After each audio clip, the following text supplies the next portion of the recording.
It's the Underdogs back with a very special Final Four episode. And to prove that we're not just a basketball show, we will have some early season MLB bets you can make, how you can take advantage of the fact that most people are freaking out and overreacting to the first week.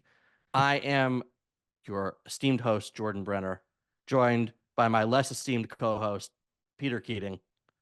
Peter, how the hell are you today? I'm full of steam, Jordan. I'm good. How are you? I am great because I am enjoying the madness, and also because we're through our toughest part. We've written 47 articles, done 43 extra podcasts, and generally can come up for air again. And I'm loving. With one exception, right? I mean, there is an 11 seed in the Final Four, so there's still underdog elements of this to talk about. But you're right. I mean, we actually, you and I argue about this all the time. Like, by the time this time of year rolls, I don't know who's playing. You know, Kansas, Kentucky. Do I care? I mean, once the small fry are out, you know, and we're done poring over the statistics for Richmond or Oakland or whoever. Am I really supposed to keep track of these big time programs? I guess so. And it's still a little bit exciting. But yes, the underdogs are over before we really even fully appreciate them. Yes, most fans are their attention grows as the tournament goes on. For us, we're like, that's very first true. week, no more 15 seeds. What do we care? No, we're psyched for the Final Four, and we will get into some analysis of both the men's and women's tournaments. But I think the ultimate underdog first of this year, in terms of an underdog succeeding, has been the women's tournament as a whole. Its time has come, and obviously we saw that the Iowa LSU Elite Eight game set all sorts of viewership records. No men's game this year has matched that. In fact, the only basketball game in the past year was, I think, Game 5 of the NBA Finals. It outdrew every baseball game in the past year. So very clearly, if you build it, they will come for women's basketball. But Peter, I'm sure you have something to say, and then I think there's a lesson to draw from this. So first of all, about the game itself, right? What more could you want? A clash of styles, a clash of coaches, clash of players on the court, and just a fantastically competitive game. I have to say, Jordan, not a particularly well-coached game. When you have Haley Van Lith on Caitlin Clark, while Caitlin Clark is literally setting scoring records every time you blink, and the same 5'7" overwhelmed guard is trying to stop her until there's about 4 minutes left in the game when LSU started frantically trying to switch. That was a little weird, I have to say. Oh, you mean Marjorie Taylor Mulkey made a mistake? Oh, I'm so sad, Peter. I don't think watching her get out coached was one of the great highlights of my year. I don't think it was ideologically driven, but I think it was drastically poor performance anyway. Yeah. I kind of wish somebody had said to her after the game, "Wow, you seemed really distracted instead of coaching well, were you?" I wonder what her view on analytics is.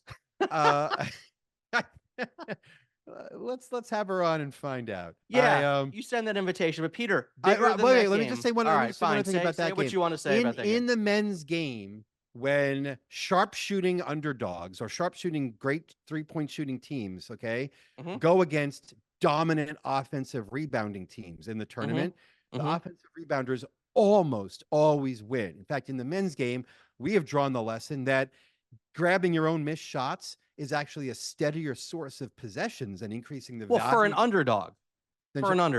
Well, these were two overdogs scrapping it out. But I mean, it is quite amazing that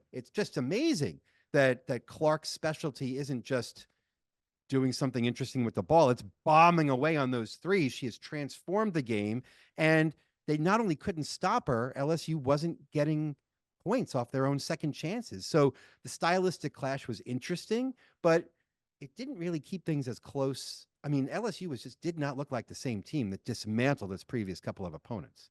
No, but I bigger than that, I think there's a lesson to draw in what's working in the women's tournament. And look, I don't want to overrate. The men's tournament ratings aren't bad. In fact, I think they're up in some cases year over year, but there's a reason I think why more people are tuning in to the biggest women's games than the men's games. And it has more recognizable stars who are there longer and more affiliated with their school. So you've got Caitlin Clark, you've got Paige Beckers, you've got Juju Watkins is a freshman, but there's really recognizable names and stars who haven't been in a lot of places. The men's tournament, you have over 1,000 players in the transfer portal already. It's impossible to tell who's on what team year to year. And I'm telling you, long term, this is going to really, really, really continue to hurt the sport. And men's college basketball needs to figure its crap out and figure out if it wants to be a professional league or an amateur league.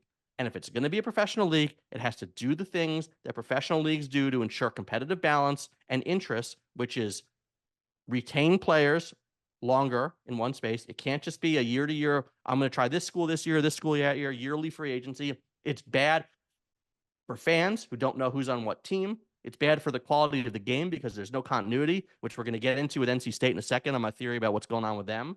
But the women's game, it's much more predictable. You can be much more attached, and you can follow a player's career. It's just more fun.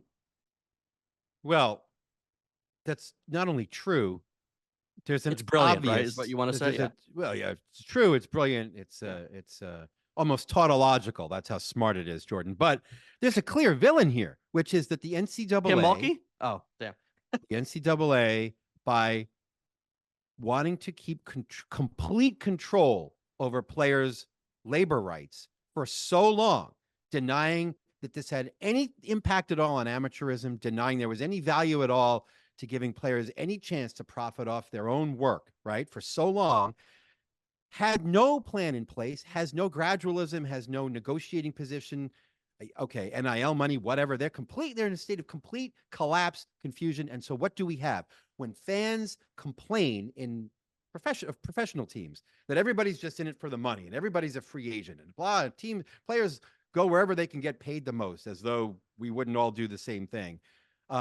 They're complaining about a system where it's often years and years of arbitration, right? And rookie salary caps before you get to be a free agent. Okay. Mm-hmm. We don't have free agents. We don't have everybody becomes a free agent every single year for everybody in the NFL or the NBA or MLB. People think that's still too mercenary. Well, what you're getting in college basketball is total free agency for every minute of the day, every season of their careers, because there's no system in place to ensure that anybody stays anywhere anymore, because the old system said you're going to stay here no matter what. You can't transfer, there's all kinds of eligibility rules. You can't make money off an ice cream truck, if you're a basketball player. It's just was so crazy for so long. The pressure is now blown up the whole bottle. And the NCAA isn't ready for it, and nobody's ready for it. And so we're going to get the worst of both worlds, right? We're going to get complete lack of continuity and complete chaos, but without any specified labor rights or injury or disability or even academic protections. And so this is what's been brewing all these years, and now it's here. So I hope the NCAA is happy. They should just get the hell out of the business altogether.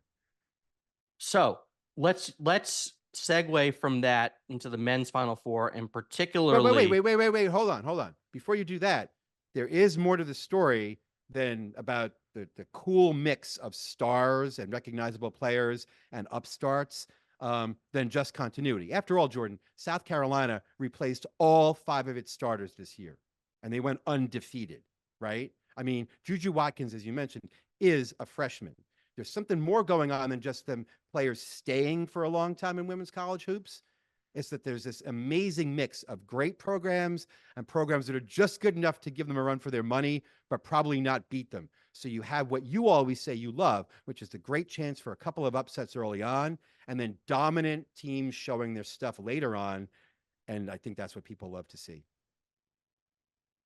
Okay, so getting to the men's Final Four, I think there's a real natural segue between what we were just talking about in turnover and into NC State's miraculous run, winning 9 straight elimination games to be here. They're 11 seed.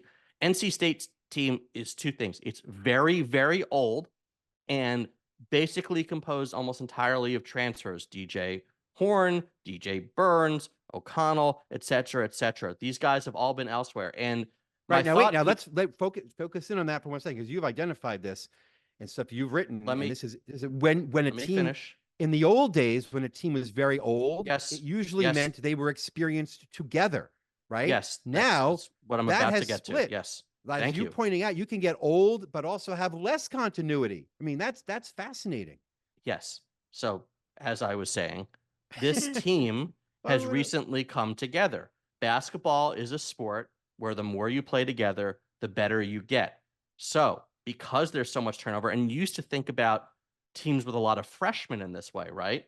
One and done, they need time to gel. Well, now, as we just said, it's this older team with basketball experience, physical strength, toughness, etc. But it takes them time to gel as a group. So the theory I will posit is that this NC State team is simply much better now than they were even at midseason because it took time for these parts to come together. And that what you have now is light years from it because you do have an older, experienced team. So I think it's going to change the way we evaluate teams in the tournament going forward.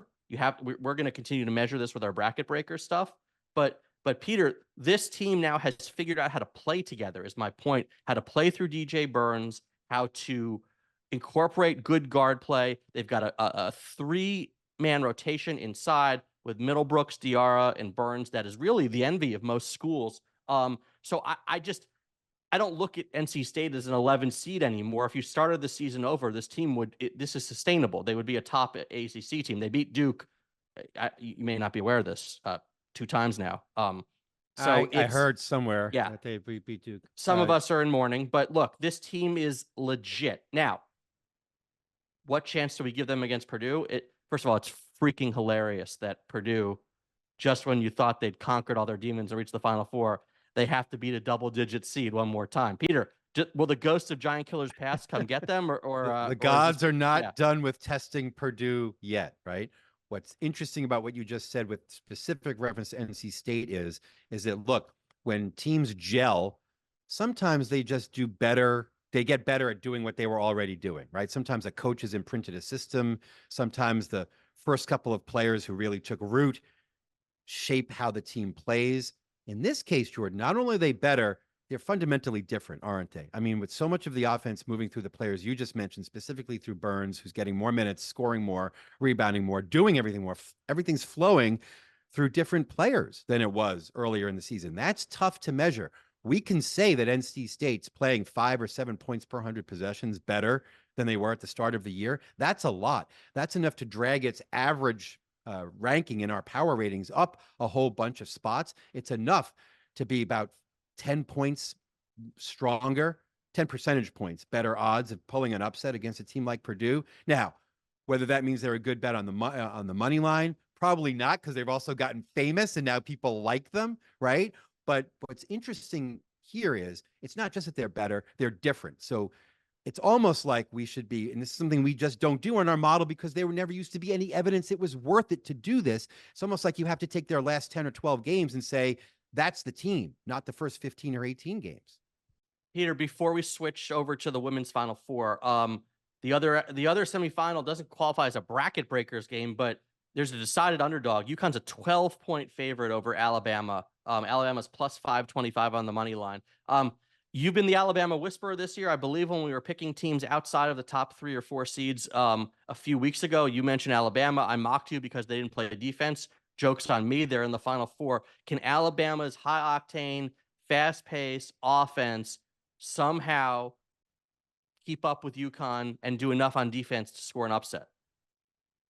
I don't know if they can score an upset, but they're definitely not 12 points difference between these teams. As far as I would say, it's not a bracket breakers matchup, but one of the draw your attention to 2 things. One of the things you just were talking about, this experience, but actually a lack of continuity at the beginning of the season.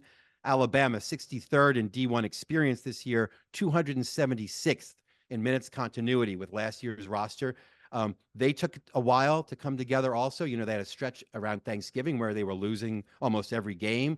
Late in the season, they suffered from fatigue and injuries, but they have had a great tournament, and they have not been hindered by the big split between their offensive and defensive performance. And they did put an end to Right. UNC and to Clemson. I'll say one other quick thing to watch for. Alabama has a ginormous split, maybe the biggest in the country, one of them, between their average possession length on offense and on defense. They disrupt on defense. They play really fast on offense. They take a huge amount of threes. It's like they're what we call a gambling giant. They are the most analytically inclined offense in college basketball. They have really embraced. They've really embraced the shot chart, the optimal shot chart, which is threes and shots at the rim. They take very few mid-range shots. Peter, jumping over to the women's side, you've got South Carolina's an 11.5-point favorite over NC State. Iowa 2.5 over UConn. We've been on UConn. It's hard to think of UConn as an underdog, but as a 3 seed, we both liked them for the Final Four. They got there. Paige Beckers versus Caitlin Clark.